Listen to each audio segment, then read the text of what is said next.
जामे तिरमिज़ी पहिरीं जल्द जी हदीस नंबर 3769। हज़रत उसामा बिन ज़ैद रज़ी अल्लाह ताला अन्हु फ़रमाइनि था त आउं हिकु राति कंहिं कमलाए रसूलुल्लाह सल्लल्लाहु अलैहि वसल्लम जन जी ख़िदमत में हाज़िर थियसि। पोइ जॾहिं नबी करीम सल्लल्लाहु अलैहि वसल्लम जन घर खां ॿाहिरि निकिता त पाण करीम सल्लल्लाहु अलैहि वसल्लम जन सां गॾु हिकु अहिड़ी शइ कपिड़े में वेड़ियल ऐं लपेटियल हुई जंहिंखे आउं न ॼाणे सघियसि त अलाए छा हुयो। पोइ जॾहिं मां पंहिंजे कम खां फ़ारिग़ थियसि त अर्ज़ु कयमि त अल्लाह जा रसूल सल्लल्लाहु अलैहि वसल्लम, हीअ अव्हां सां गॾु कपिड़े में वेड़ियल ऐं लपेटियल छा आहे?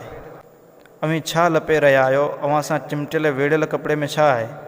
पोइ पाण करीम सल्लल्लाहु अलैहि वसल्लम जन जॾहिं कपिड़ो खोलियो त मूं ॾिठो त उहे हज़रत हसन ऐं हज़रत हुसैन रज़ी अल्लाह ताला अन्हुमा हुआ, जेके रसूलुल्लाह सल्लल्लाहु अलैहि वसल्लम जन जे जिस्म मुबारक सां चिमटी रहिया हुआ। पोइ पाण करीम सल्लल्लाहु अलैहि वसल्लम जन फ़रमायो, ही ॿई मुंहिंजा पुट ऐं ॾोहिटा आहिनि। ऐं अल्लाह, मां उन्हनि ॿिन्ही सां मुहबत करियां थो, तंहिं करे ऐं अल्लाह तूं बि इन्हनि सां मुहबत कर। ऐं जेको शख़्स हसन ऐं हुसैन रज़ी अल्लाह ताला अनुमा सां मुहबत करे, ऐं अल्लाह तूं उन शख़्स सां बि मुहबत कर। त अहले ईमान जी निशानी आहे त उहे रसूलुल्लाह सल्लल्लाहु अलैहि वसल्लम जन जे अहले बैत सां मुहबत कनि।